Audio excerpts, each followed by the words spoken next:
Yes. Thank you for joining.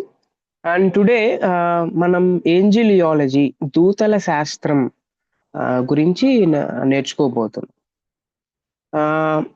మామూలుగా చెప్పాలంటే ఈ దూతల శాస్త్రం గురించి క్రైస్తవులు అన్న వాళ్ళు ఎవరైతే ఉంటారో వారు చాలా తక్కువగా ధ్యానం చేస్తారు. ఇంకో మాటలో చెప్పాలంటే కొంతమంది అసలు ధ్యానం కూడా చేయరు. ఈ విషయాన్ని మనం అర్థం చేసుకోవాలి. హ్మ్. ఎందుకు అనంటే దూతల గురించి అంత నేర్చుకోవాల్సిన అవసరం లేదు. దాని గురించి అంత డీల్ చేయాల్సిన అవసరం లేదు అని కొంతమంది అనుకుంటారు. ఓకే. సో, ఇంకొక విషయం ఏంటి అనంటే, దూతల యొక్క అదృశ్య ప్రపంచాన్ని గూర్చి బైబుల్ చాలా విషయాలు చెప్పిందండి. మౌనంగా లేదు అనేది మనం అర్థం చేసుకోవాలి. బైబిల్‌లో చాలా విషయాలు దూతల గురించి రాయబడ్డాయి. మీరు బైబిల్ అంతట్లో ఒకవేళ గమనిస్తే దూతల గురించి 273 టైమ్స్ 273 సార్లు వ్రాసారు బైబిల్‌లో. పాత నిబంధనలో 108 సార్లు వ్రాస్తే, కొత్త నిబంధనలో 165 టైమ్స్ దూతల గురించి వ్రాసారు అనేది వేన్ హౌస్, అలాగే Timothy J. Demy 'Angels and Demons' అనే ఒక పుస్తకంలో రాయడం జరిగిందనమాట. రైట్? బైబిల్‌లో దూతల గురించి వేరుగా లేకపోతే వ్యత్యాసంగా దాని గురించి రాయలేదు గానీ, దూతలతో ఇతరులకు ఉన్న సంబంధంతో అంటే సంబంధంలో వారి ప్రస్తావన కనబడుతుందనమాట. సెపరేట్ దూతల గురించి ఏం సెపరేట్ అధ్యాయం లేకపోతే సెపరేట్ బుక్ బైబిల్‌లో లేదు కానీ, దేవుని పరిచర్య చేయడంలో, లేకపోతే దేవునికి వ్యతిరేకంగా పనిచేయడంలో అవి అంటే దేవునికి సంబంధించిన దూతలు, లేకపోతే సాతానుకు సంబంధించిన దూతలు ఏమైతే ఉన్నారో, సో, వారు మనుషులతో ఎట్లా డీల్ చేశారో, మనుషులతో ఎట్లా వాళ్ళు ప్రవర్తించారో ఆ విషయాన్ని బైబిల్ ప్రస్తావించింది. ఇది మనం అర్థం చేసుకోవాలి. ఈ దూతల శాస్త్రం మామూలుగా ప్రాముఖ్యంగా ఇంపార్టెంట్ ఏంటి అనంటే దాన్ని చాలా చాలా డీప్‌గా మనం అర్థం చేసుకుంటే తప్ప వారి పరిచర్య, వారెలా ఉంటారు అనే విషయం మనకు అర్థం కాదు. ఓకే. సో, ఇంకొక విషయం కూడా ఉంది. అదేంటి అనంటే, దూతలు క్రైస్తవ్యానికి కేంద్ర బిందువు కాకూడదు. అది ఇంపార్టెంట్ విషయం. ఓకే. అవర్ కోర్ వాల్యూ ఏంటి అనంటే, మన కోర్ వాల్యూ లేకపోతే మన సెంటర్, మన ఫౌండేషన్ ఏంటి అనంటే, యేసు ప్రభువే మనకు సెంటర్ పాయింట్ కావాలి. లేకపోతే యేసు ప్రభువే మనకు కోర్ వాల్యూ కావాలి. కానీ దూతలు అన్నది మన కోర్ వాల్యూ కాకూడదు. ఇది మనం అర్థం చేసుకోవాలి. ఇది చదివిన తర్వాత, ఇది అధ్యయనం చేసిన తర్వాత. ఓకే. కేవలం యేసు ప్రభువుకు మాత్రమే ఆ కేంద్రం అనేది, ఆ కేంద్ర బిందువు అనేది చెందుతుంది కానీ, మిగతా ఎవ్వరికీ చెందదు. ఇది మనం కొంచెం స్పష్టంగా ఆలోచన చేయాలి. ఇంకోటి కూడా ఉంది. అదేంటి అనంటే, దూతల ప్రస్తావన ఏమైతే ఉందో, మన మనస్సులను మరియు మన భావోద్రేకాలను రేకెత్తిస్తుంది. ఇది చదివిన తర్వాత, ఈ ఏంజిలియాలజీ గురించి అర్థం చేసుకున్న తర్వాత మన మన మనసులు లేకపోతే మన మైండ్ సెట్ ఎట్లా మారిపోతుందంటే, లేకపోతే మన బిహేవియర్, మన భావోద్రేకాలు, ఎమోషన్స్ దాన్ని కొంచెం రేకెత్తించే విధంగా ఉంటాయి. కాబట్టి కొంచెం జాగ్రత్తగా దీన్ని డీల్ చేయాలి. ఇది కొంచెం మనం జాగ్రత్తలు పాటించాలి. పాత నిబంధనలో 17 గ్రంథాల్లో 17 బుక్స్‌లో, అలాగే కొత్త నిబంధనలో 17 బుక్స్‌లో మనకు దూతలు కనబడతారు. పాత నిబంధనలోను 17 బుక్స్, కొత్త నిబంధనలోను 17 బుక్స్‌లోనే దూతలు మనకు కనబడతాయి. ఒక్క ప్రకటన గ్రంథంలోనే మీరు గమనిస్తే రెవల్యూషన్‌లో దూతలనే మాట ఏమైతే ఉందో 168 టైమ్స్ రాయబడింది కదా! దాంట్లో 65 టైమ్స్ ప్రకటన గ్రంథంలో మనకు కనబడుతుందన్నమాట. ప్రకటన గ్రంథంలోనే. యేసుక్రీస్తు దూతలను గూర్చి, వారి అస్తిత్వాన్ని గూర్చి చాలా బోధించాడు. యేసు ప్రభువే బోధించాడు. ఇది మనం అర్థం చేసుకోవాలి. దూతలు దయగలవారా? లేకపోతే దుర్మార్గులా? లేదే మధ్యస్థంగా ఉన్నారా? వారు వాస్తవమా? కాదా? అనేది మనం latest study in this angelology subject. Okay, వాళ్ళ పరిస్థితి ఏంటి అనేది మనం అర్థం చేసుకోవాలి. అందుకే ఫస్ట్ మనం ఆరిజిన్ ఆఫ్ ఏంజిల్స్ గురించి అర్థం చేసుకోవాలి. దూతల యొక్క మూలం, వారు ఎలాగా వచ్చారు, వారి పరిస్థితి ఏంటి అనేది మనకు అర్థం కావాలి. ఆరిజిన్ ఆఫ్ ఏంజిల్స్, దూతల యొక్క ఆది సృష్టి, ఒరిజినల్ క్రియేషన్ ఆఫ్ ఏంజిల్స్ గురించి మనం అర్థం చేసుకుంటే, సృష్టికర్త తండ్రి అయిన దేవుడు, కుమారుడైన దేవుడు, పరిశుద్ధాత్ముడైన దేవుడు. మనకు కీర్తన గ్రంథంలో 148వ అధ్యాయంలో, నెహెమ్యా 9వ అధ్యాయంలో, ఏషయా 44లో, ఆదికాండం 1వ అధ్యాయంలో, అలాగే యేసుక్రీస్తు ప్రభువారు చెప్తూ యోహాను 1వ అధ్యాయంలో, తర్వాత కొలెస్సి 1వ అధ్యాయంలో, హెబ్రీ పత్రిక 1వ అధ్యాయంలో. సో ఈ దూతలను దేవుడు సృష్టించాడు అనేది మనం అర్థం చేసుకోవాలి. దేవుడే దూతలను సృష్టించాడు, దూతలతో సహా అన్నిటినీ ఆయన సృష్టించాడు. సమస్తమును అనే యేసుక్రీస్తు ద్వారా సమస్తమును అనగా దూతలతో సహా అన్నిటిని సృష్టించాడు అనేది మనం అర్థం చేసుకోవాలి. అంటే దూతలు ఎవరు అని అంటే, దూతలు సృష్టింపబడిన వారు. ఇది మనం స్పష్టంగా అర్థం చేసుకోవాలి. అయితే సృష్టి కార్యం ఎలా ఉంది, వారి సృష్టి కార్యం ఎలా ఉంది అంటే, దూతలు వారు నిత్యులు కారు. ఇది ఫస్ట్ పాయింట్ మీరు అర్థం చేసుకోవాలి. దూతలు నిత్యులు కారు. మళ్ళీ నిత్యత్వం కలిగిన వాళ్ళు ఎవరు? నిత్యత్వం కలిగిన వాడు దేవుడు ఒక్కడే. ఇది మనం అర్థం చేయాలి. వారు పరిణామం చెందలేదు. వారికి ప్రభావం ఉంది, కానీ మరణం లేదు.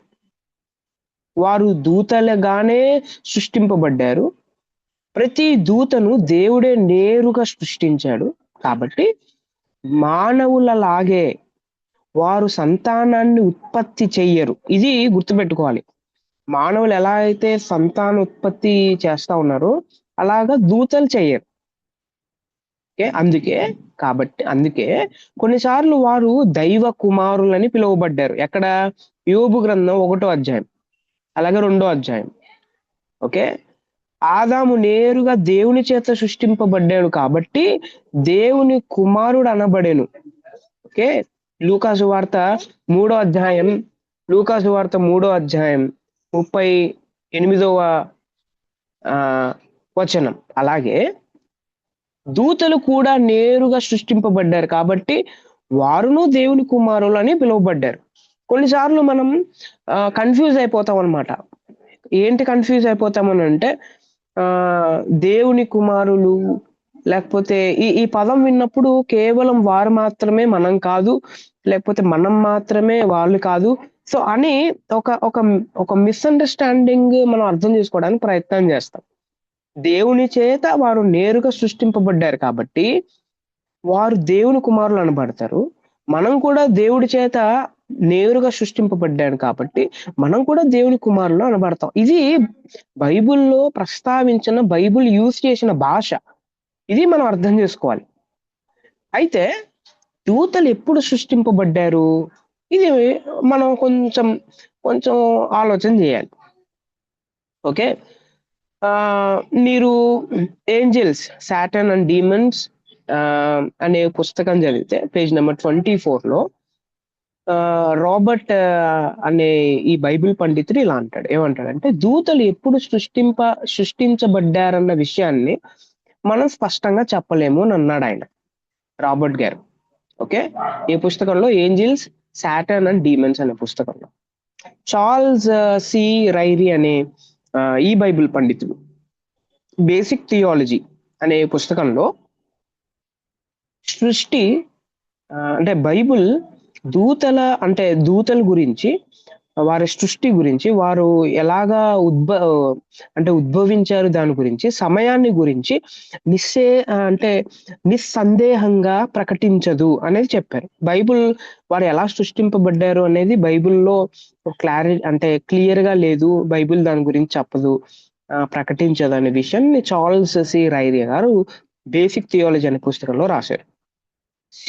ఫ్రెడ్ డికాసన్ అనే ఈయన ఏమంటాడు అని అంటే, ఏంజిల్స్ ఎలెక్ట్ అండ్ ఈవిల్ అనే పుస్తకంలో వారి సృష్టి యొక్క సరి అయిన సమయం ఖచ్చితంగా లేదు అన్న ఆయన చెప్తాడనమాట. ఓకే. బైబిల్లో యోబు గ్రంథం 38వ అధ్యాయం 7వ వచనంలో, కీర్తన 148వ అధ్యాయం 5వ వచనంలో మీరు చూస్తే దూతలు పాటలు పాడారు, వారు సృష్టికి పూర్వమే ఆదిలో సృష్టింపబడ్డారని మనం అర్థం చేసుకోవాలి. ఈ సృష్టింపక ముందే ఆదిలో వారు సృష్టింపబడ్డారు అనేది మనం అర్థం చేసుకోవాలి. ఇంకోటి ఏంటంటే దేవుడు ఆజ్ఞ ఇవ్వగా వారు సృష్టింపబడ్డారు. కీర్తనలు 148 5వ వచనం ద్వారా మనం అర్థం చేసుకోవచ్చు. ఓకే. ఆదికాండం 1వ అధ్యాయం ఆ అధ్యాయంలో ఎలాగైతే సృష్టి లాంటిదే, ఎలాగైతే సృష్టింపబడిందో అలాగే దూతలను కూడా దేవుడు సృష్టించాడు తన నోటి మాట వల్ల. ఇది మనం అర్థం చేసుకోవాలి. దేవుడు కలుగును గాక అన్నాడు, అంతే సమస్తం కలిగింది. ఇది మనం చాలా స్పష్టంగా అర్థం చేసుకోవాలి. అంటే దీన్ని బట్టి మనకు అర్థమైంది ఏంటి అని అంటే, దూతల యొక్క ప్రస్తావన ఏమైతే ఉందో దాని గురించి వారు ఎలా పరిచర్య చేశారో రాశారు కానీ, వారు ఎలా ఉంటారో రాశారు కానీ, వారు ఎలా సృష్టింపబడ్డారు, వారి పూర్వ స్థితి అంటే ఏంటి అనేది బైబిల్లో క్లియర్ గా లేదు. ఎందుకనంటే అంత ఇంపార్టెంట్ కాదు అన్న విషయంలో బైబిల్ మానవుని యొక్క ప్రస్తావన, దేవుడు మానవుల్ని ఎలా ప్రేమించాడు, విమోచన క్రయధనం ఎలా చేశాడు, మానవులు ఎలా సృష్టించాడు, ఎలా పతనమయ్యారు మానవులు, అయితే దేవుడు ఎలా ప్రేమించాడు, వారిని విమోచించడానికి ఎవరెవరిని వాడుకున్నాడు, అయితే చివరిలో ఈ మానవుడు పశ్చాత్తాపం నుండి దేవుణ్ణి అంగీకరిస్తే ఏం జరుగుతుంది, ఈ ఈ విషయాలన్నీ రాయడం జరిగింది బైబిల్లో. ఇది మనం అర్థం చేసుకోవాలి. ఓకే. అయితే ఈ సృష్టి అంతా సృష్టింపబడింది కదా, దీని గురి ఏంటి అని ఆలోచన చేస్తే అల్టిమేట్ గోల్ ఏంటి అని అంటే దేవుణ్ణి మహిమపరచడం. ఇది అల్టిమేట్ గోల్ అన్నమాట, ప్రతి ఒక్కరు చేయాల్సింది. ఈ సృష్టి యొక్క గురి ఏంటి అని అంటే దేవుణ్ణి, యేసుక్రీస్తును మహిమపరచడం, దేవుణ్ణి ఆరాధన చేయడం, ఆయన్ను సేవించడం. ఇది మనం అర్థం చేసుకోవాలి. అందుకే ప్రకటన గ్రంథం 5వ అధ్యాయం మీరు ఒకవేళ చదివితే పరిశుద్ధ దూతలు సృష్టాది నుండి అనే మాట రాయబడింది. సృష్టాది నుండి దేవుణ్ణి ఆరాధిస్తూ సేవిస్తూనే ఉన్నారు. సృష్టింపబడినప్పటి నుంచి దేవుణ్ణి ఆరాధిస్తూ సేవిస్తూ ఉన్నారు అనే విషయాన్ని మనం అర్థం చేసుకోవాలి. ఈ విషయాన్నే హెబ్రీ పత్రిక 1వ అధ్యాయం 7వ వచనం 8వ వచనంలో ధృవీకరించబడింది అనమాట. అంటే ప్రకటన గ్రంథంలో ఏదైతే చెప్పబడిందో అది హెబ్రీ పత్రికలో ధృవీకరించబడింది. ఇది మనం అర్థం చేసుకోవాలి. The ultimate goal of every creation is to glorify God and is to worship God and to praise God and to service. మనం దేవునికి సేవ చేయడానికి ఉన్నాము అనే విషయాన్ని మనం అర్థం చేసుకోవాలి, ప్రభువుని ఆరాధన చేయడానికి. ఈ గోల్ ని మనం మర్చిపోకూడదు. ఓకే. సో ఫస్ట్ ఏం చేసాం, ఒరిజినల్ క్రియేషన్ ఆఫ్ ఏంజిల్స్ చూసాం, క్రియేషన్. ఇప్పుడు ఏంటి అంటే కండిషన్ ఆఫ్ ఏంజిల్స్ చూద్దాం. ఫస్ట్ క్రియేషన్ చూసాం, now we will go through the original condition of angels. అసలు దూతలకి ఎలాంటి కండిషన్ ఉంది, వారు ఎలాంటి వారు, వారి స్థితి ఏంటి అనే విషయాన్ని మనం ధ్యానం చేయడానికి ప్రయత్నం చేద్దాం. సో ఇంతవరకు వాయిస్ క్లారిటీగా ఉందా, వినబడుతుందా మీకు?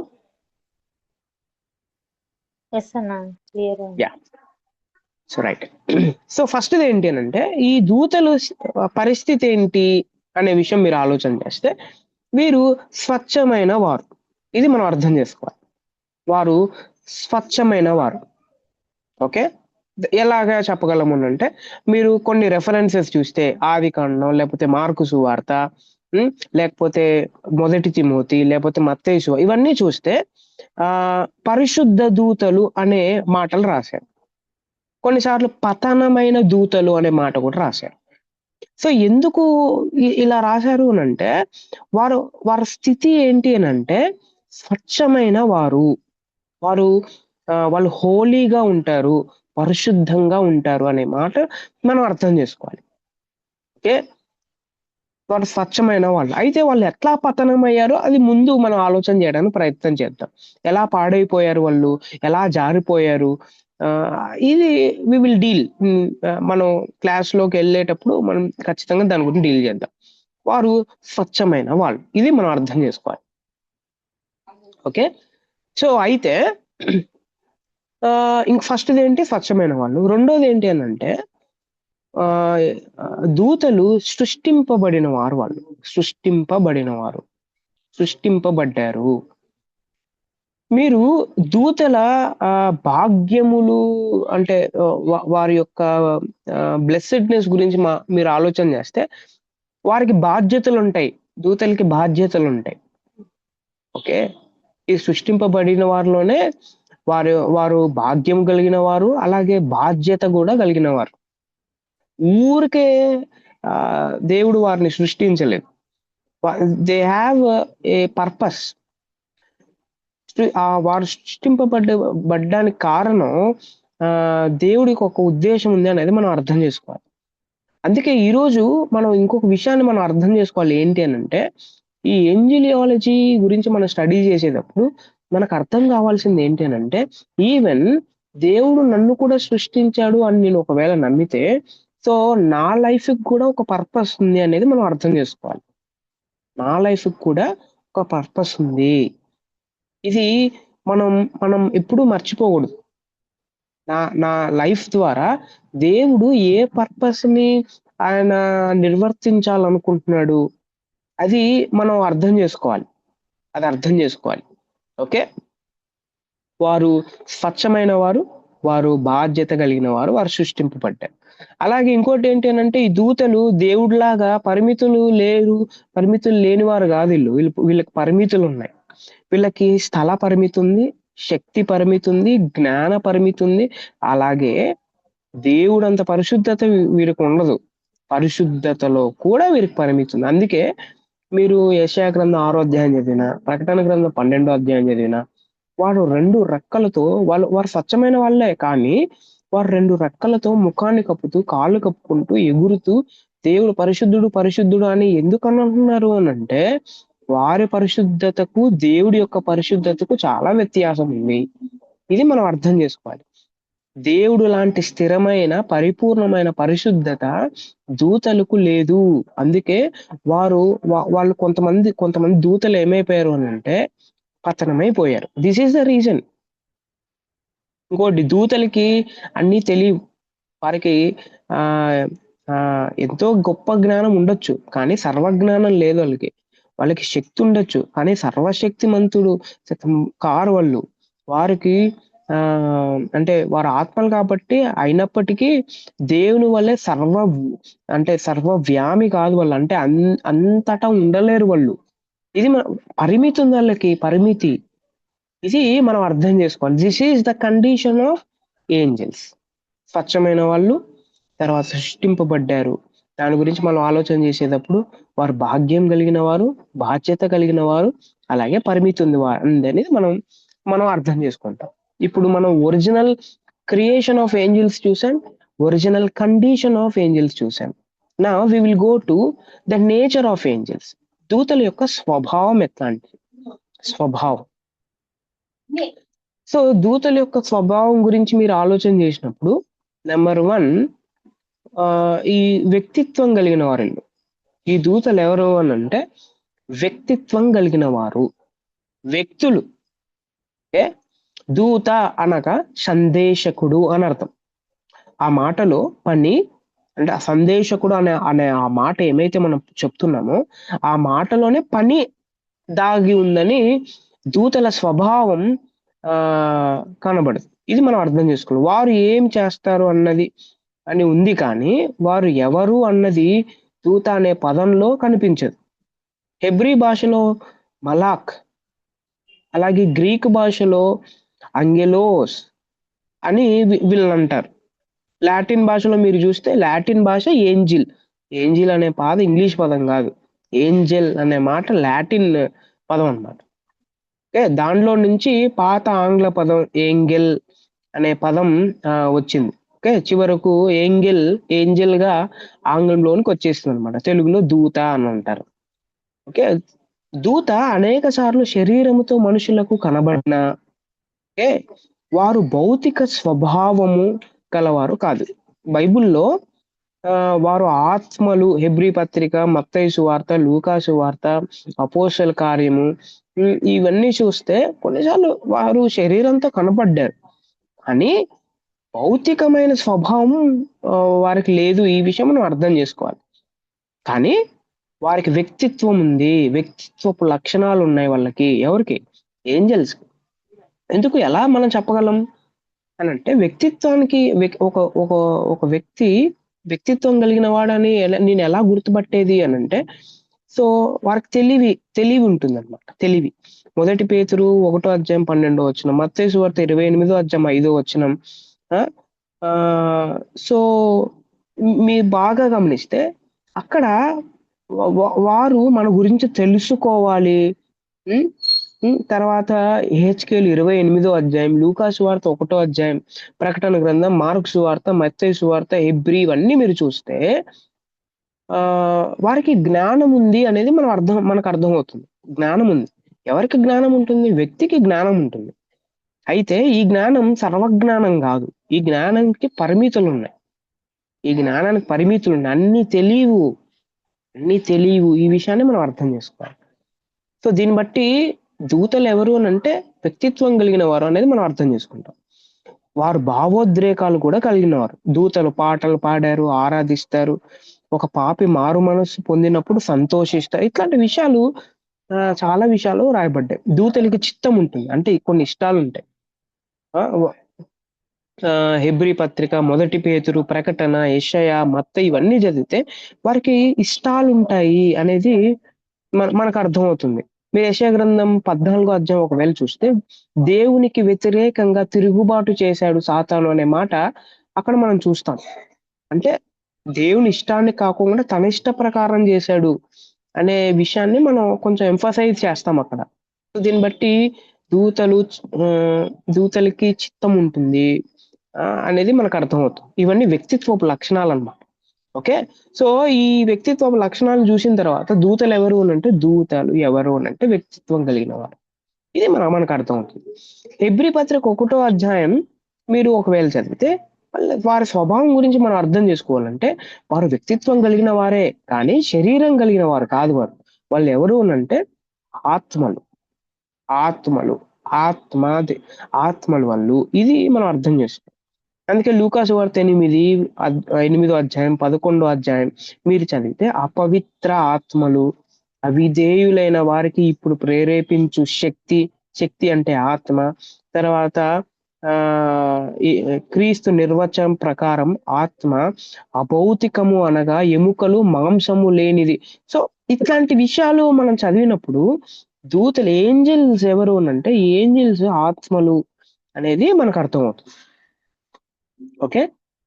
సో నెక్స్ట్ ఇది ఏంటి అంటే, స్వభావం గురించి మనం అర్థం చేసుకునేటప్పుడు దూతలు ఎవరు అంటే, దూతలు అక్షయులు మరియు సంతానోత్పత్తి చెయ్యరు.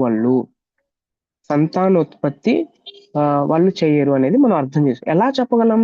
మత్తయి సువార్త, లూకా సువార్త మీరు చదివినట్టయితే దూతలు చిన్న దూతలను సంతానోత్పత్తి చెయ్యరు అనే మాటలు మనం చూస్తాం.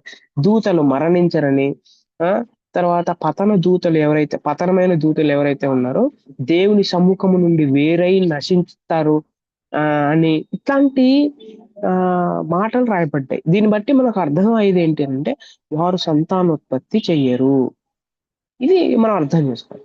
ఇంకోటి ఏంటి అంటే, దూతలు లింగ భేదము లేదు. దూతలు అంటే ఎట్లయితే జెంట్ లేడీ లేకపోతే మ్యాన్ ఉమెన్ అలాగా దూతలు లింగ భేదం లేదు. న్యూట్రల్ జెండర్ అన్నమాట. లింగ భేదం లేదు. ఇది మనం అర్థం చేసుకోవాలి. ఇంకోటి ఏంటి అంటే, దూతలు పురుషుల వలె కనిపిస్తారు, స్త్రీల వలె కాదు. దీనికి ఆధారం ఏంటి? ఆదికాండం 18 అధ్యాయం, దానియేలు 10 అధ్యాయం, మార్కు సువార్త 16 అధ్యాయం వీటన్నిటి చూస్తే వారు పురుషుల్లాగా కనబడతారు కానీ పురుషులు కాదు. ఇది మన అర్థం. లాగా అనే పదం వాడారు. ఓకే. పురుషుల్లాగా కనబడతారు. ఓకే. ఇది మనం అర్థం చేసుకోవాలి. తర్వాత దూతలు భౌతిక స్థలానికి బంధింపబడిన వారు కారు. ఓకే. ఒక స్థలానికి పరిమితం కాదు. ఇది మనం అర్థం చేసుకోవాలి. ఓకే. ఇంకోటి, దూతలు దైవ సత్య సందేశకులు వీరు. దేవుని యొక్క సందేశాన్ని తీసుకొని వచ్చేవాళ్ళు. ఈ దూతలు మనుషుల కంటే ఉన్నతమైన వారు. ఎవరు? దూతలు మనుషుల కంటే చాలా ఎక్కువ జ్ఞానం లేకపోతే ఎక్కువ తెలివి కలిగిన వాళ్ళు, ఉన్నతమైన వాళ్ళు. దూతలు బహు బలవంతులు. చాలా చాలా బలం ఉంటుంది వాళ్ళకి. ఇది మనం అర్థం these are the nature of the angels. ఇది దూతల యొక్క స్వభావం.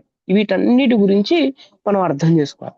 అయితే ఇవన్నీ చెప్పిన తర్వాత నాకు ఒకటి గుర్తు వస్తుంది. అదేంటి అంటే, అవును, దూతలు చాలా గొప్పవారు, చాలా బలవంతులు, దేవుని యొక్క సత్య సందేక్షకులు వాళ్ళు, దేవుని సముఖమందు నిలబడ్డేవారు. అయితే ఇక్కడ అర్థం కావాల్సిన విషయం ఏంటి అంటే, ఈ దూతలు ఎవరైతే ఉన్నారో ఈ దూతల కన్నా దేవుడు మనల్ని, పాపిష్టమైన మనల్ని ప్రేమించి మన కోసం ఆ పరలోకాన్ని వదిలి ఈ లోకానికి దిగొచ్చాడు. దేవుడు వారికన్నా మనల్ని చాలా ఎక్కువ ప్రేమిస్తున్నాడు. అంటే దేవుడి యొక్క దృష్టిలో వారికన్నా మనమే ఎక్కువ అనే విషయాన్ని మనం అర్థం చేసుకోవాలి. First preference goes to us. ఇది మనం అర్థం చేసుకోవాలి. This is the privilege. దేవుడు మన అందరికి ఇచ్చిన ప్రివిలేజ్ ఇది. దీన్ని బట్టి మనం ప్రభుని ఆరాధన చేయాలి, ప్రభుని స్తుతించాలి. Okay, right. సో దూతలకి చాలా పేర్లు ఉన్నాయి. The names of the angels, చాలా పేర్లు ఉన్నాయి. ఓకే, బైబిల్లో దూతలకి చాలా పేర్లు ఉన్నాయి. సో నేను అన్ని చెప్పడానికి ప్రయత్నం చేయను, కానీ కొన్ని విషయాలు చెప్పడానికి ప్రయత్నం చేస్తా. ఫస్ట్ ఆఫ్ ఆల్, దూత అనే పదం డైరెక్ట్ గా వాడబడింది. తర్వాత కొన్నిసార్లు వారు మనుష్య రూపంలో కనపడ్డారు కాబట్టి కొన్నిసార్లు మనుషులు అనే పదం కూడా వాడబడింది. కొన్నిసార్లు దేవుని కుమారులు అనే పదం కూడా వాడబడింది.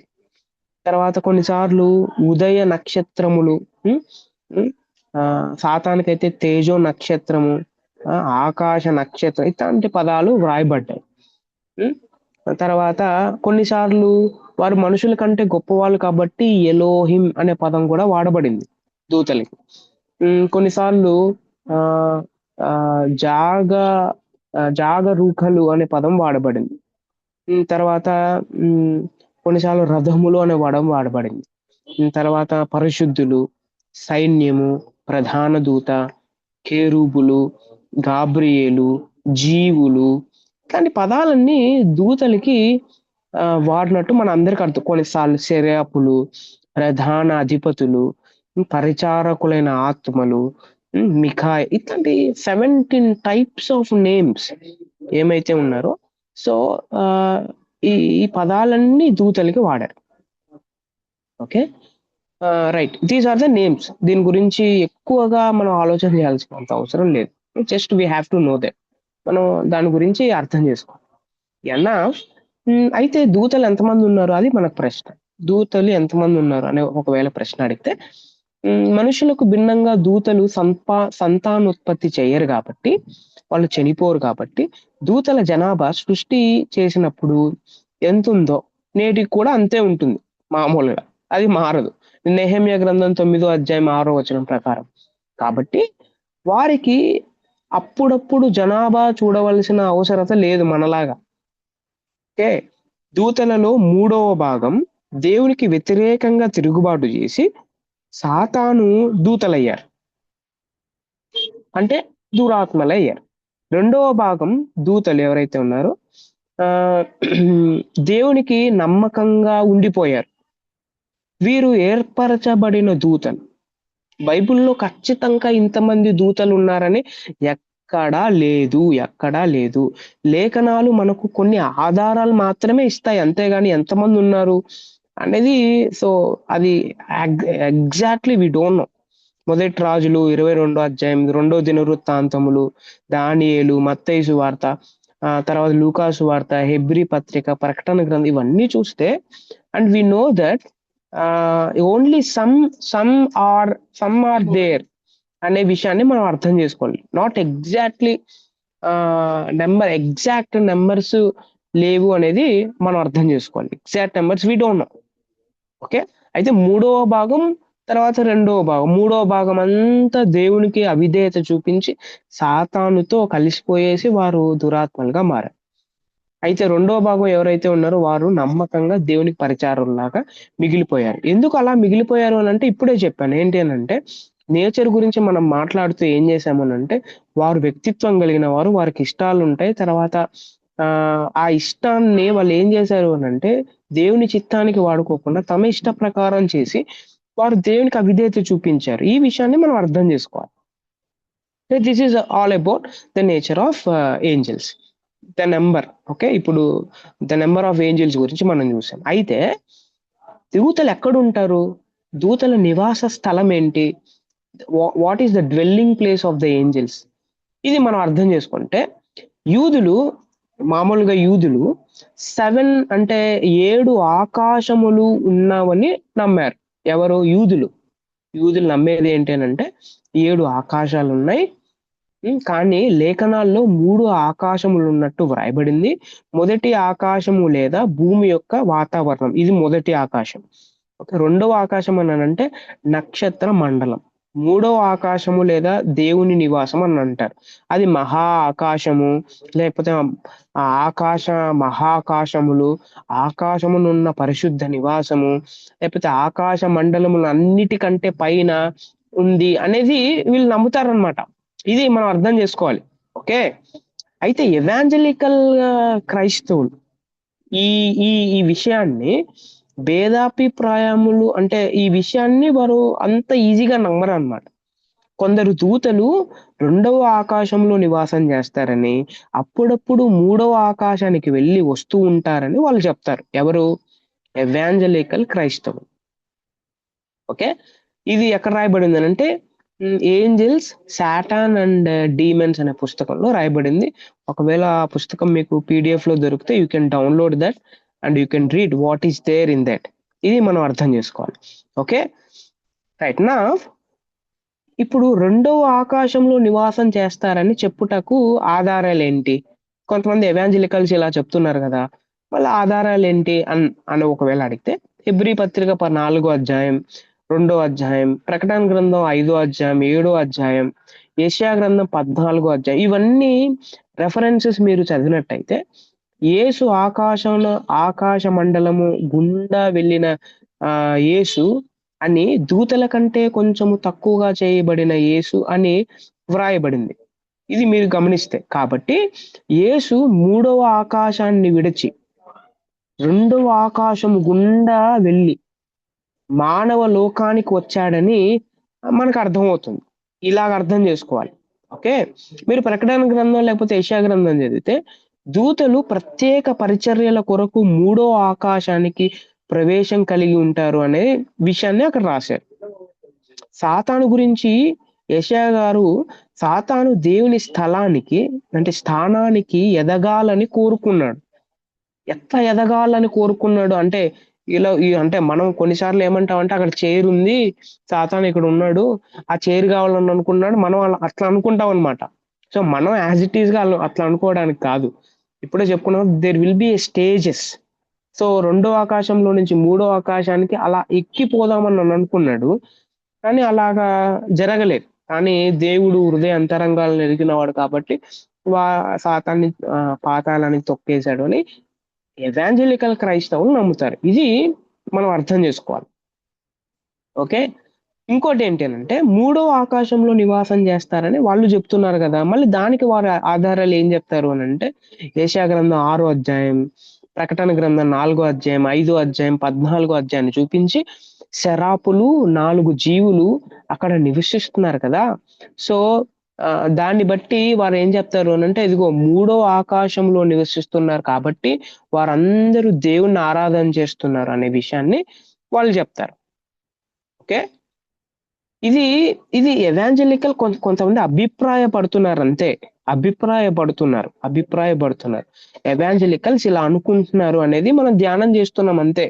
అయితే ఎక్కడుంటారు, ఏంటి వారి పరిస్థితి అన్నానంటే దానికి దానికి ఎగ్జాక్ట్ ఆన్సర్ ఎవరు ఇవ్వలేరు. మళ్ళీ ఎగ్జాక్ట్ ఆన్సర్ మనకి ఎప్పుడు దొరుకుతుంది? ఎగ్జాక్ట్ ఆన్సర్ మనం పరలోకానికి వెళ్ళినప్పుడు, మనం దేవుడి యొక్క స్థలానికి మనం చేరినప్పుడు దేవుడు మనల్ని తీసుకొని పోతున్నప్పుడు అప్పుడు మనకు అర్థమవుతుంది వాట్ ఈస్ దేర్. అసలు 7 ఆకాశాలు ఉన్నాయా? లేకపోతే 5 ఆకాశాలు ఉన్నాయా? 3 ఆకాశాలు ఉన్నాయా? అనేది మనకు అప్పుడు అర్థమవుతుంది. ఓకే. దీని గురించి ఎక్కువ టెన్షన్ పడాల్సిన అవసరం లేదు.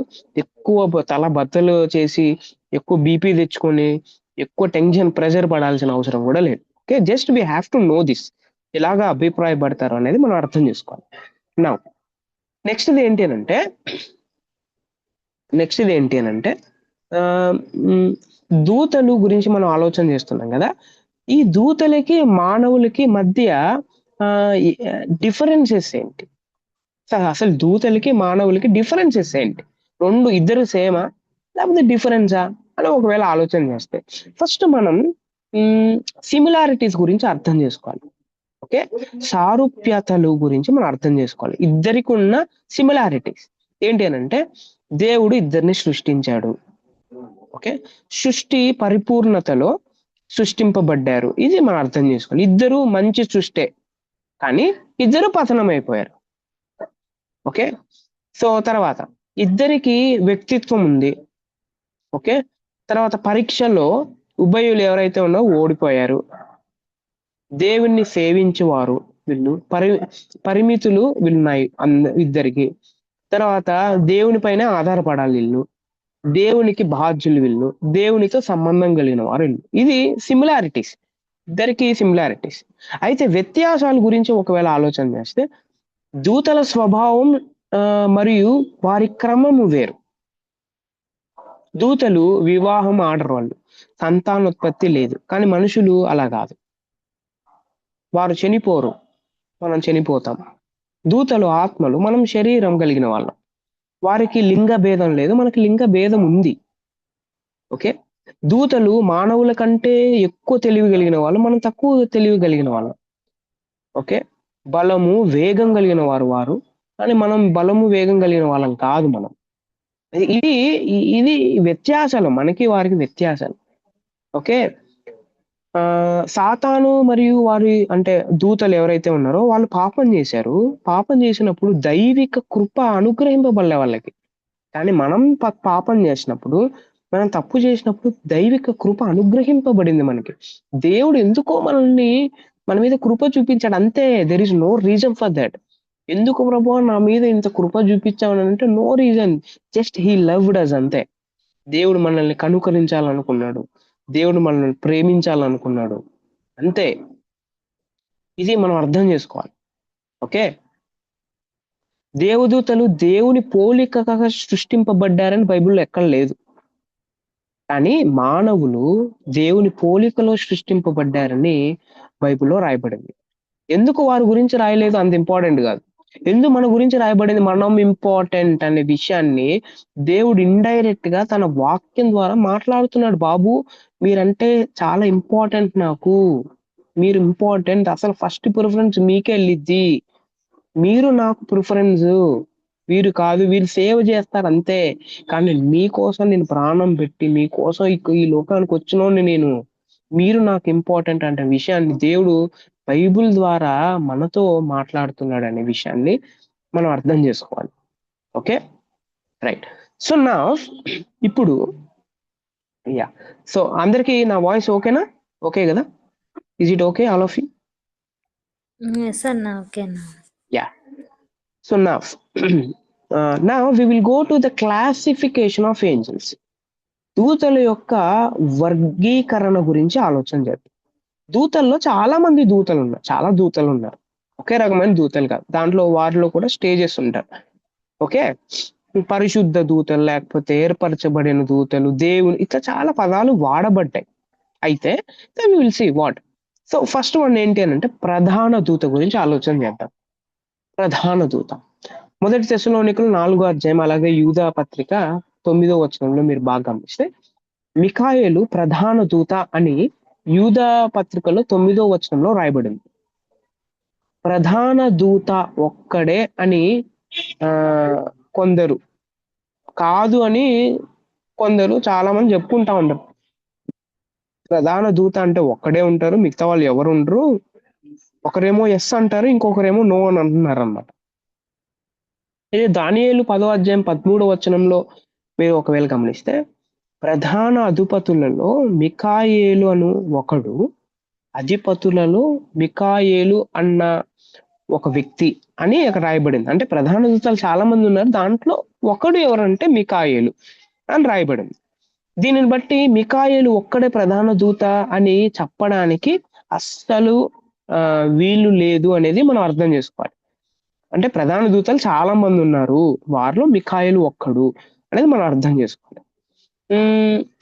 హానోకు అంటే గ్రంథం అనే ఒక గ్రంథంలో ప్రధాన దూతలు 7 మంది ఉన్నారని రాశారు. ఓకే, ఎలా రాశారు అని అంటే 7 అని అంటే పరిపూర్ణతకు గుర్తు కదా. సో కాబట్టి 7 మంది ఉంటారు అని కొంతమంది అభిప్రాయపడ్డారు అంతే. 7 మంది ఉన్నారో లేదో కూడా మనకు తెలియదు, కానీ అభిప్రాయపడుతున్నారు అనే విషయాన్ని మనం అర్థం చేసుకోవాలి. ఓకే, మీరు దానియేలు గ్రంథం 10వ అధ్యాయం లేకపోతే 12వ అధ్యాయం, ప్రకటన గ్రంథం 12వ అధ్యాయం, ఈ రెఫరెన్సెస్ అన్ని మీరు చదివితే అసలు మికాయేలు ఈ ప్రధాన దూత ఎందుకు అనే విషయాన్ని ఒకవేళ అడిగితే, ఈ ప్రధాన దూత ఈ మికాయేలు ఇశ్రాయేలును కాపాడువాడుగాను సంరక్షకుడుగాను ఉన్నట్లు మనకు కనబడుతుంది. ఓకే, అతడు సాతానుని బలగాలకు వ్యతిరేకంగా దేవదూతలతో కలిసి పోరాడతాడు అనే విషయం కూడా రాయబడింది. అతనికి మోషే భూస్థాపనకు ఏదో రకమైన సంబంధం ఉన్నట్లు యూదా 9వ వచనంలో రాయబడింది. అంటే మికాయేలు అంటే దేవుని వంటి వాడెవడు అని అర్థం అన్నమాట. దేవుని వంటి వాడెవడు అని అర్థం మికాయేలు అని అంటే. బైబిల్లో పేర్లకు వాటి అర్థాలకు ప్రత్యేకత ఉంది. ఊరికే పేర్లు రాయబడలేదు. అసలు మికాయేలు అనే ఈ మాటకు అర్థం ఏంటంటే దేవుడు లాంటి వాడు ఎవడు అని అర్థం అన్నమాట. సో అందుకే మికాయేలు పేరు దేవుని పట్ల ఆయనకున్న అంకిత భావాన్ని మరియు సాతాను పట్ల ఆయనకున్న వ్యతిరేకతను తెలియజేస్తుంది. ఇది మనం అర్థం చేసుకోవాలి. That is the meaning of the word in the Bible. అయితే ఈరోజు మనం చాలా నేమ్స్ పెట్టుకుంటా ఉంటాం అన్నమాట. సో అయితే నా పేరుకు తగినట్టుగా నేను జీవించాలి, నా పేరుకు తగినట్టుగా నేను బ్రతకాలి. Okay, it defines our identity. ఇది మనం అర్థం చేసుకోవాలి. దిస్ ఈస్ ఆల్ అబౌట్ ప్రధాన దూత. రెండోది ఏంటంటే కేరూబులు. వీళ్ళు చాలా సార్లు మనకు కనబడతారు. ఆదికాండం, నిర్గమాకాండం, 2వ దినవృత్తాంతములు, సో ఇట్లా చాలా చోట్ల మనకు హెజ్కేలు గ్రంథం కేరూబులు కనబడతారు. సో వీళ్ళెవరు అనే ఒకవేళ ప్రశ్న అడిగితే వీళ్ళు ఎవరు అంటే అత్యున్నత, అంటే దూతల్లో అత్యున్నత శ్రేణి దూతలు వీళ్ళు. వారికి శక్తి, అందము చాలా ఎక్కువ ఉంటుంది. వర్ణనాతీతం కేరూబులు. ఓకే, ఇది మనం అర్థం చేసుకోవాలి. అందుకే దేవాలయంలో మందసం పైన కేరూబులు పెడతాడు కదా దేవాలయంలో సొలొమోన్ గారు. ఓకే, కేరూబులు ఓకే చాలా అందంగా ఉంటారు అన్నమాట. ఓకే, వీరు చేసే పనులు ఏంటి అని అంటే ఈ కేరూబులు చేసే పని 5 ఉన్నాయి. ఏంటంటే నెంబర్ 1, వీరు దేవుని మహిమాన్విత సన్నిధి, ఆయన సార్వభౌమత్వము మరియు పరిశుద్ధతను గురించి ప్రకటిస్తూ కాపాడుతారు వీళ్ళు. ఓకే, కాపాడుతారు.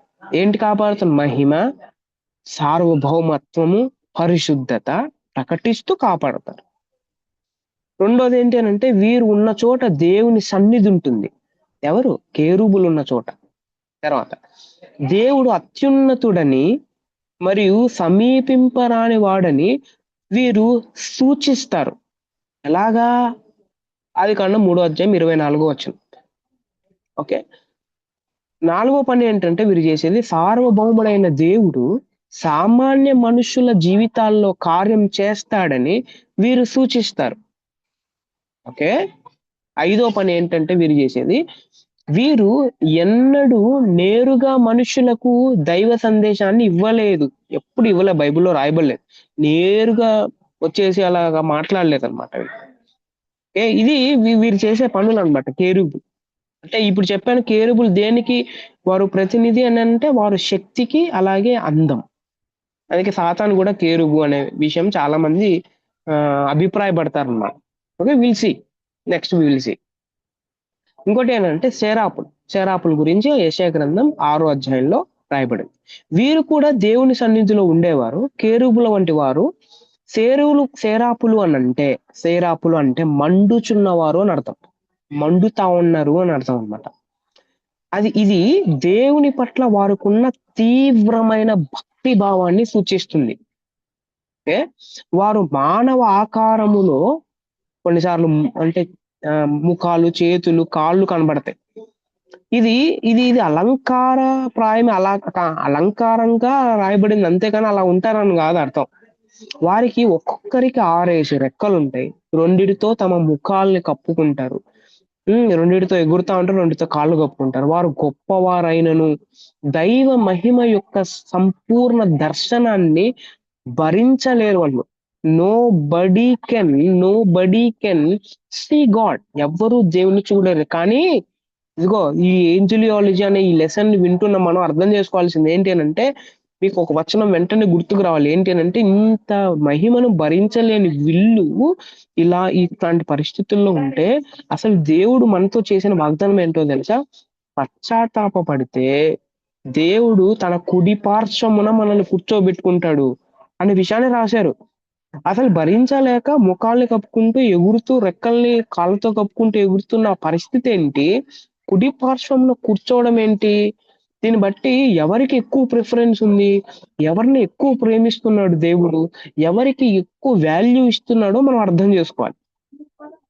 ఓకే. ఈ ఈ ఈ ఈ విషయాన్ని అర్థం చేసుకున్నప్పుడు దేవుడు మనందరి మీద చూపించిన ప్రేమ ఎట్లాంటిదో మనకు అర్థమవుతుంది. యా ఈ వీళ్ళు చేసే పనులు ఏంటి అని అంటే, వీరు దేవుని పరిశుద్ధతను పొగుడుతారు, వాళ్ళు ప్రకటిస్తారు. వీరు మానవులకు తమ పాపము కనబడితేనే గాని మానవులు పరిశుద్ధ దేవుని సన్నిధిలో నిలవలేరని ప్రకటిస్తారు. ఓకే. మానవులకు తమ పాపము కనబడితే గాని, అంటే ఇప్పుడు నేనున్నాను అనుకో, ఇప్పుడు ఫస్ట్ నేను దేవుడి గురించి నాకు అర్థం కావాలంటే, దేవుడిని నేను చూడాలంటే ఫస్ట్ నా పాపం అంటే ఏంటో నాకు ఫస్ట్ అర్థం కావాలి. అటు తర్వాతే నాకు దేవుని యొక్క పరిశుద్ధత అంటే ఏంటో నాకు అర్థమవుతుంది. ఊరికే నేను పరిశుద్ధత అని పాడితే సరిపోదు. ఊరికే పరిశుద్ధత అని చర్చిస్తే సరిపోదు. ఆ పరిశుద్ధత అంటే నాకు ఎప్పుడు నిజంగా తెలుస్తుందనంటే, నా పాపం నాకు రియల్ గా అర్థమైనప్పుడు దేవుని యొక్క పరిశుద్ధత ఏంటో నాకు అర్థమవుతుంది. ఇది మనం అర్థం చేసుకోవాలి. జీవుల గురించి మనం అర్థం చేసుకుంటే, జీవులు అనే పదం రాయబడింది. ఏహెచ్కేఎల్ గ్రంథంలో రాయబడింది. అలాగే ప్రకటన గ్రంథంలో కూడా రాయబడింది. ఈ జీవులకి అంటే ఒకటేమో సింహపు తర్వాత రెక్కలుంటాయి. తర్వాత వీరు ప్రకటన గ్రంథంలో జీవులు, ఏహెచ్కేఎల్ గ్రంథంలో జీవులు సమరూపంగా కనబడిన వారు ఏహెచ్కేఎల్ గ్రంథంలో కనబడిన జీవులు వేరు, ప్రకటన గ్రంథంలో కనబడిన జీవులు, ఇది వ్యత్యాసాలు ఉన్నాయి వీళ్ళకి. ఏహెచ్కేఎల్ గ్రంథంలో కనబడిన జీవులు ఎవరైతే ఉన్నారో ప్రతి జాతికి 4 ముఖములు ఉన్నాయి, కళ ఉన్నాయి. కానీ ఇక్కడ ప్రకటన గ్రంథంలో ఒక్కొక్క జీవికి ఒక్కొక్క ముఖం మాత్రమే ఉంది. ప్రకటన గ్రంథంలో ప్రతి జీవికి 4 రెక్కలు. ప్రకటన గ్రంథంలో ఒక్కొక్క జీవికి 6 రెక్కలు ఉన్నాయి. ఏహెచ్కేలు గ్రంథంలో ఉన్న జీవికి కన్నులు చక్రములలో ఉన్నాయి. కానీ ప్రకటన గ్రంథంలో ఉన్న జీవులకి కన్నులు చుట్టూను రెక్కల లోపల కూడా ఉన్నాయి కన్నులు. ఇది అంటే వ్యత్యాసాలు ఉన్నాయి. ఏహెచ్కేఎల్ గ్రంథంలో ఉన్న జీవులు లేకపోతే ప్రకటన గ్రంథంలో కనబడిన జీవులు సిమిలారిటీస్ లేవు అనేది మనం అర్థం చేసుకోవాలి. అయితే వీరు శరాపులతో పోలిక ఉంది అన్నమాట. కొంతమంది ఏమంటారు అని అంటే, వీరు శరాపులు అయి ఉండొచ్చు అని అంటారు. కొంతమంది ఇలా అంటారు అన్నమాట. వీళ్ళు చేసే పనులు దేవుని ఆరాధన చేస్తారు. వీరు విమోచింపబడిన వారి ఆరాధనకు సాక్షులుగా ఉంటారు. వీళ్ళు ఇప్పుడు నేను ఆరాధన చేస్తున్నాను అనుకో, నేను విమోచింపబడిన వ్యక్తిని అయితే నేను ఆరాధన చేస్తుంటే నాకు సాక్షిగా నిలబడేది ఎవరు అని అంటే, నా ఆరాధనకు సాక్షిగా జీవి నిలబడతాడు. ఓకే, అర్థమవుతుందా? అందుకే నేను చేసే ఆరాధన ఉత్తుత్త ఆరాధన కాదు. ఇదేదో క్యాజువల్ గా టైం పాస్ కోసం నేను వర్షిప్ చేయట్లేదు. ఇదిగో ఇది జీవులు నాకు సాక్షులుగా నిలబడతారు. ఇది మనం అర్థం చేసుకోవాలి. తర్వాత దైవ తీర్పులను జరిగిస్తారు వీళ్ళు. ఎవరు? ఈ జీవులు దైవ తీర్పులను జరిగిస్తారు. ఇది మనం అర్థం చేసుకోవాలి. ఇంకొకటి ఏంటంటే వాచర్స్ అనే పదం రావడింది. జాగరూకలు దానియేలు 4వ అధ్యాయంలో రాయబడింది. వీరు అంటే ఈ పేరు కొందరు దూతలు అంటే దూతల పనిని తెలియజేస్తుంది.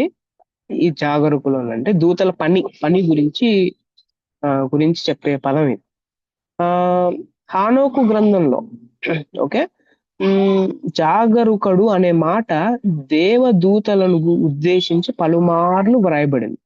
హానోకు గ్రంథం అంటే బైబిల్లో లేదు. ఓకే, అది బైబిల్ బయట ఉన్న పుస్తకం. దాన్ని అక్కడ చదివితే అక్కడ దేవదూతను సూచిస్తే మాట అన్నమాట అది. సో ఈ జాగరకుల గురించి మీరు ఒకవేళ ఆలోచన చేస్తే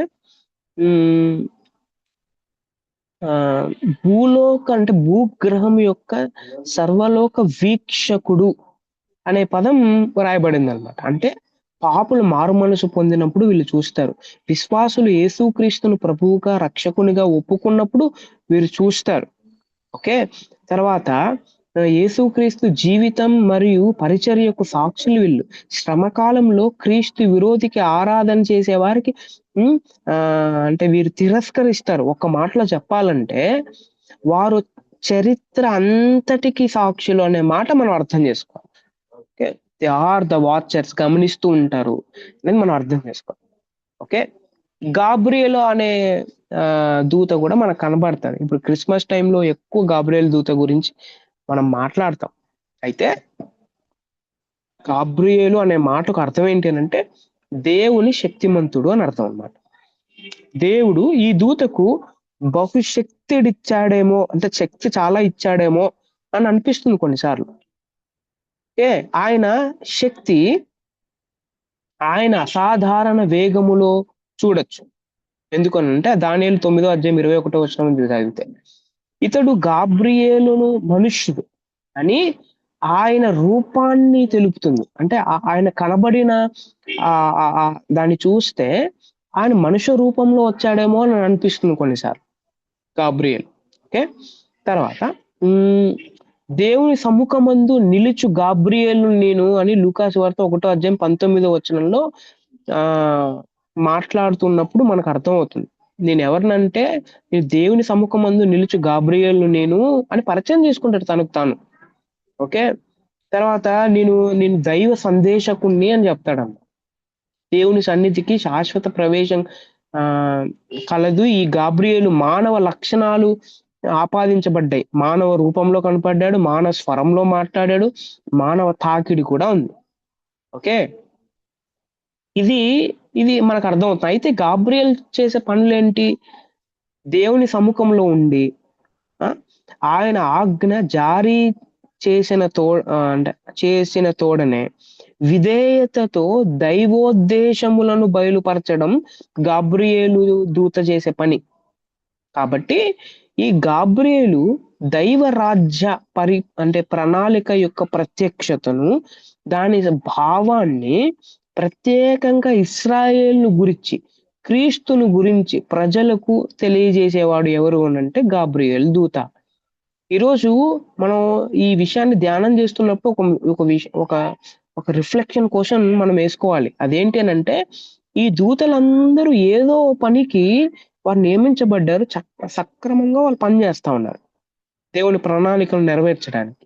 దేవుడి చేత సృష్టింపబడిన మనం కూడా దేవుడు నాకు ఒక పని చెప్తే, దేవుడు నాకు ఒక పని చెయ్యమంటే నేను ఎందుకు చేయట్లేదు? ఇప్పుడు నాకు ఎందుకు చెయ్యబుద్ధి కావట్లేదు? వారు ఎందుకు చేస్తున్నారు, నేను ఎందుకు చేయట్లేదు? వారు దేవుని ప్రణాళికలను ఎంత సీరియస్ గా తీసుకుంటున్నారు, నేను ఎందుకు సీరియస్ గా తీసుకోవట్లేదు? ఈ ప్రశ్న నేను వేసుకోవాలి. అసలు నేను దేవుని ప్రణాళికలను నెరవేరుస్తా ఉన్నానా లేదా? దేవుడు నా జీవితం పట్ల ఎలాంటి దృష్టి ఉంది ఆయనకి? దేవుడు నా జీవితం అంటే నన్ను చూస్తున్నప్పుడు ఆయన ఏమనుకుంటున్నాడు అనేది మనం అర్థం చేసుకోవాలి. వీరికి ప్రత్యేక బాధ్యతలు ఉన్నాయి అనేది మనం విన్నాం. వారు చేసిన పని గురించి ఆలోచన చేస్తే క్రిస్మస్ టైంలో మనం ఆలోచన చేస్తాం. వారు చాలా పరిచర్యలు చేశారు. యేసు ప్రభు కూడా 40 రోజులు ఉపవాసం పరిచర్య చేశారు. పరిచర్య యేసు ప్రభు జన్మలో, యేసు ప్రభు జీవితంలో పరిచర్య చేయడానికే వారు ఉన్నారు. యేసు ప్రభు రెండో రాకడలో కూడా వారు పరిచర్య చేస్తారు. నడిపింపు, పోషణ, దేవుని చిత్తాన్ని బయలుపరచడం, దేర్ మినిస్ట్రీ ఇదంతా. అయితే ఇప్పుడు ఒక ప్రశ్న వేసుకోవాలి. దూతలకు ఒక మినిస్ట్రీ ఉంది. ఓకే, దూతలకి ఒక ప్రణాళిక ఉంది. అయితే నా జీవితం పట్ల దేవుడికి అంటే ఒక ప్రణాళిక ఉంటుందిగా, మళ్ళీ నా ఉద్దేశం ఏంటి అనే ప్రశ్న ఒకవేళ వేసుకుంటే we have to answer that. మనం దానికి ఆన్సర్ చెప్పాలి. Now we will go fast.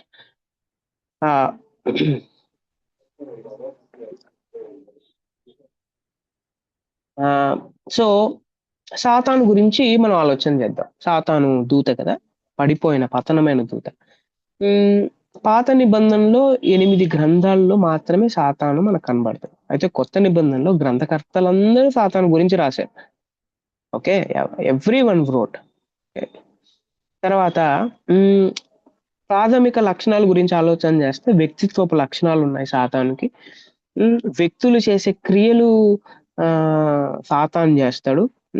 మాట్లాడడం, శోధించడం, ఇట్లాంటివన్నీ చేస్తాం మనం ఎలాగైతే వ్యక్తులు చేస్తాం. తర్వాత సాతాను గురించి అర్థం చేసుకోవాలంటే ఈయన ఒక సృష్టింపబడిన దూత, ఇది ఒక ఆత్మ. తర్వాత అసాధారణమైన చైతన్యం లేదా చలన శక్తి ఉంటుంది. పరలోకంలోను భూలోకంలోను ఆయన పనిచేస్తాడు. ఎవరు? సాతాను. దేవుడు సాతాను తన ద్రోహపూరిత దృష్టి క్రియల విషయం అంతంలో నైతికంగా బాధ్యుల్ని చేస్తాడు ఈయన. ఇది సాతాను గురించి మనం అర్థం చేసుకోవాలని అంటే సాతానుకు వాడబడిన పదాలు చాలా ఉంటాయి. సాతాను, దెయ్యము, దుష్టుడు, మహా ఎర్రని ఘట సర్పము, ఆది సర్పము, అబద్ధోను, తర్వాత అపోల్లో, చాలా విషయాలు రాయబడ్డాయి.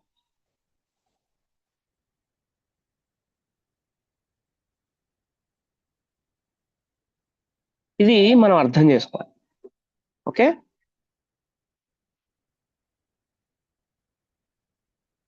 తర్వాత పతనమైన సాతాను పతనమైన స్థితి గురించి మీరు ఆలోచన చేస్తే దాని గురించి యెహెజ్కేలు గ్రంథంలో, యెషయా గ్రంథంలో చాలా స్పష్టంగా రాశారు. దేవుడు నిన్ను ఎలా సృష్టించాడో, తేజో నక్షత్రమా అయితే నువ్వు ఏమైపోయావు, పడిపోయావు అని చాలా స్పష్టంగా యెహెజ్కేలు గారు, యెషయా గారు రాస్తున్నట్టు మనందరికి అర్థమవుతుంది. దేవుడి చేత సృష్టింపబడిన వాడు ఏమైపోయాడు అని అంటే తన చిత్తాన్ని, దేవుని ప్రణాళికను నెరవేర్చక తన ప్రణాళికను నెరవేర్చుకోవడానికి పతనం అయిపోయాడు అనేది మనం అర్థం చేసుకోవాలి. ఇందులో ఒకటి అర్థం కావాలి నాకు, ఏంటి అని అంటే దేవుడి చిత్తాన్ని నేను ఎప్పుడైతే నెరవేర్చనో అప్పుడు నేను పతనమయ్యే స్థితిలో ఉంటాను, నేను పతనం అయిపోతున్నాను అనేది మనకు అర్థం కావాలి.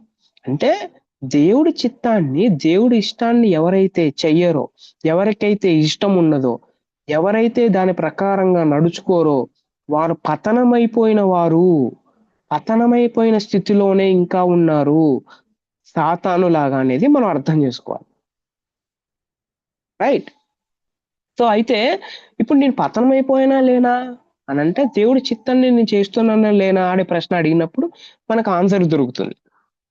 Okay, right. సాతాను గురించి మీరు ఇంకా ధ్యానం చేయాలంటే నేను నోట్స్ మీకు పంపిస్తాను. So you can go through that and it will be very easy for you to learn. So right.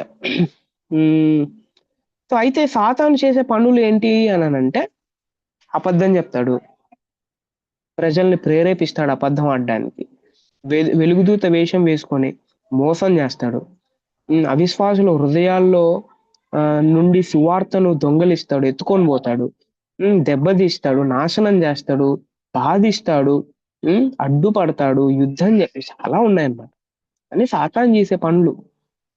అయితే కొన్నిసార్లు మనం మనం మనం ఎట్లాంటి వాళ్ళు అంటే మనం సాతాను లాగా ప్రవర్తన చేస్తా ఉంటాం అనమాట. అడ్డుపడతాం, అబద్ధం చెప్తాం, లేకపోతే ఆధీనంలో ఉంచుకోవడానికి ప్రయత్నం చేస్తాం, దెబ్బతీస్తాం, బాధిస్తాం. సో ఈ లక్షణాలన్నీ ఎవరివేనంటే ఈ లక్షణాలన్నీ దైవ లక్షణాలు కాదు. ఇవన్నీ దైవ లక్షణాలు కావు. అందుకే మనకు ఎలాంటి లక్షణాలు ఉన్నాయో మనం ఒకసారి అర్థం చేసుకోవాలి.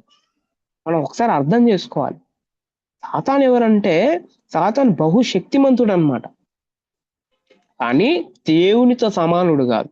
దేవుని కన్నా అసలు సాతాను అనేవాడు కనబడడు. అంత శక్తిమంతుడు అనమాట దేవుడు. ఇది మనం ఆ దేవుడు నాతో ఉండాలనుకుంటున్నాడు. ఎందుకనంటే దేవుని యొక్క శత్రువైన సాతాన్ని జయించడానికి. దేవుడు నన్ను ఒకవేళ ఇష్టపడుతున్నాడు అనుకోండి, అసలు ఎందుకు ఇష్టపడుతున్నాడు అనే మాట నేను అడిగితే, దేవుడు నన్ను ఎందుకు ఇష్టపడుతున్నాడంటే సాతాను శత్రువైన సాతాన్ని జయించడానికి దేవుడు నన్ను ఇష్టపడుతున్నాడు. సాతాను నన్ను లోబరుచుకోకూడదని, నన్ను బాధించకూడదని దేవుడు ఇష్టపడుతున్నాడు. నన్ను శోధించడం దేవుడికి ఇష్టం లేదు. కాబట్టి సాతాను మీద జయం రావడానికి దేవుడు నన్ను ఎన్నుకున్నాడు. ఎందుకు పనికిరాని వాడిని అసలు శక్తిహీనుని ఎన్నుకున్నాడు శక్తిమంతుడిగా తయారు చేయడానికి. ఇది మనం అర్థం చేసుకుంటే దెన్ మనకు వర్షిప్ అంటే ఏంటో నాకు అర్థమవుతుంది. ఓకే. దీని గురించి డీమెన్స్ గురించి ఉనికి, తర్వాత వ్యక్తిత్వం గురించి, వారు చేసే పనులు ఎలాగా బైబిల్లో వ్రాయబడింది, తర్వాత ఎలాంటి నమ్మకాలు ఉన్నాయి, ఇవన్నీ నేను చూశాను. ఇవన్నీ నోట్స్ లో పంపాను. You can go through that. So దూతల గురించి మీరు అర్థం చేసుకుంటే ఇక్కడ చూడండి, పతనమైన దూతలు ఉన్నారు, పరిశుద్ధ దూతలు ఉన్నారు. పతనమైన దూతల్లో బంధింపబడిన దయ్యాలు, చురుకుగా పనిచేస్తున్న దయ్యాలు, శాశ్వతంగా బంధింపబడిన దయ్యాలు, తాత్కాలికంగా బంధింపబడిన దయ్యాలు. సో ఇవి దీస్ ఆర్ ద డిఫరెన్సెస్. దానికి సంబంధించిన రెఫరెన్సెస్ కూడా మీకు ఇచ్చాను. మీరు అర్థం చేసుకోవాలి. ఓకే. వాటికి సంబంధించిన పేర్లు ఇక్కడ ఇచ్చాను. సో ఆ పేర్లు ఎలాగా బైబిల్లో వాడబడ్డాయి, సో దానికి సంబంధించిన names you can go through that. ఈ నోట్స్ ఈ క్లాస్ అయిపోయిన వెంటనే నేను మీకు పంపిస్తాను. ఇది మీకు ఈజీగా అర్థమైపోతుంది కాబట్టి it will be very useful for you. Right. ఇప్పుడు అయితే ఇంత వినిన మనం వెంటనే మన క్వశ్చన్ వచ్చేది ఏంటి అని అంటే, అసలు ఇంత శక్తిమంతుడు ఆ సాతాను నేనెక్కడ జయిస్తాను అని మనం వెంటనే అనుకుంటాం. మనం జయించలేం, మన వల్ల కాదు అని అనుకుంటాం. అయితే క్రైస్తవులు సాతాన్ని బంధించగలరా అనే ప్రశ్న ఒకవేళ వేస్తే, మార్కు సువార్త, లూకా సువార్త, ఈ లేఖన భాగం మీరు చదివితే బలవంతుడు సాతాడు అనేది మనకు అర్థం ఉంది. అతని కంటే బలవంతుడు ఎవరంటే యేసుప్రభు. మనం నమ్మిన దేవుడు ఎవరంటే అతని కంటే, ఈ లోకపు అధికారి కంటే చాలా బలవంతుడు.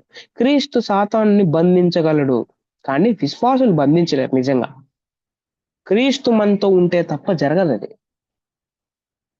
ఓకే. క్రీస్తు మనతో ఉంటే తప్ప జరగదు. అంతవరకు వాడు స్వేచ్ఛగా తిరుగుతాడు. ఎప్పటి వరకు? యేసుప్రభు రెండో రాకడ వచ్చేంత వరకు. కానీ ఎప్పుడు ఉండదు. వాని శక్తిని బంధించగలిగిన శక్తి యేసు ప్రభులో ఉంది అనేది మనకు అర్థం కావాలి.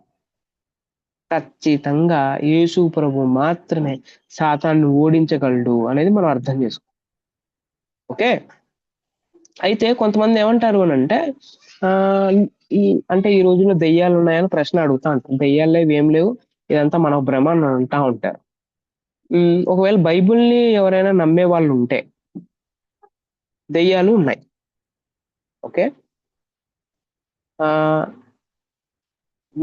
ఎక్కడైతే ఆధ్యాత్మికత నశిస్తుందో, ఎక్కడైతే ఆధ్యాత్మికత ఉండదో అక్కడ వారి అంటే దాని యొక్క తీవ్రత ఎక్కువ ఉంటుందన్నమాట.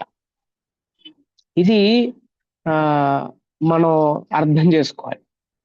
ఓకే. సాతాను, దయ్యాలు కూడా అద్భుతాలు చేయగలరు. దేవుడి యొక్క అద్భుతాలు ఏంటి, దయ్యాల యొక్క అద్భుతాలు ఏంటి మనం నీట్గా గమనించాలి. అందుకే మనకు బైబిల్ సరిగ్గా రాకపోతే, బైబిల్ని ఇంటర్ప్రిటేట్ చేయడం, బైబిల్ని అర్థం చేసుకోవడం నాకు రాకపోతే, ఏది దేవుని యొక్క అద్భుతం, ఏది దేవుని యొక్క అద్భుతం కాదు అనేది నాకు అర్థం కాదు. అందుకే బైబిల్ని సరిగ్గా అర్థం చేసుకోవడం నాకు రావాలి. అండ్ దట్ వాట్ వేదాంత పాఠశాల చేస్తా ఉంది. వేదాంత పాఠశాల బైబిల్ని అర్థవంతంగా అర్థం చేసుకోవడానికి ప్రజల వద్దకే ఈ థియాలజీని తెచ్చింది. అండ్ ఫర్ దిస్ నిజంగా దేవుడు ఈ సృష్టిని ఇచ్చిన దాన్ని బట్టి, అలాగే వింటున్న మీకు కూడా సో, దేవుడు మీకు కూడా ఈ తృష్ణనిచ్చిన దాన్ని బట్టి దేవుడికి మాత్రమే మహిమ. ఆయనకి మాత్రమే గ్లోరీ. సో, ఇంతటితో ఈ క్లాస్ ముగించబడింది. If anybody have doubts or clarifications లేకపోతే మీరు ఏదైనా షేర్ చేయాలనుకుంటే కెన్ డెఫినెట్‌లీ షేర్.